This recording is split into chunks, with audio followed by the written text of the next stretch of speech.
أعوذ بالله من الشيطان الرجيم. بسم الله الرحمن الرحيم. تختی نمبر 15 یا ماده یعنی 15 تخته او یا ماده دی. یا ماده څه ته ویل کیږي؟ هر کله چې یا ساکن وي او د دې نه مخکې زیر وي، لکه دا او دا. صحیح شه؟ دا یا ساکن دی، دې نه مخکې زیر دی، نو دې ته ویل کیږي یا ماده.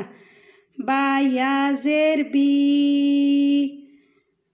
تا یا زیر تی، ثا یا زیر ثی، جیم یا زیر جی، ح یا زیر حی، خا یا زیر خی، دال یا زیر دی، ذال یا زیر ذی، دا نرم ادا کیږي.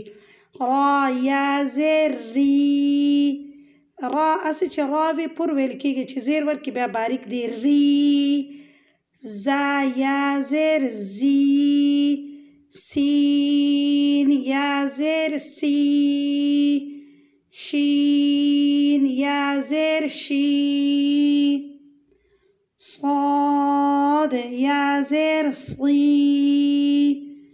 ضاد یا زیر ضی، طا یا زیر طی، ظا یا زیر ظی، عین یا زیر عی، غین یا زیر غی، فا یا زیر فی، قاف یا زیر قی، کاف یا زیر کی، لام یا زیر لی، میم یا زیر می، نون یا زیر نی، واو یا زیر وی، ها یا زیر هی، همزه یا زیر ای.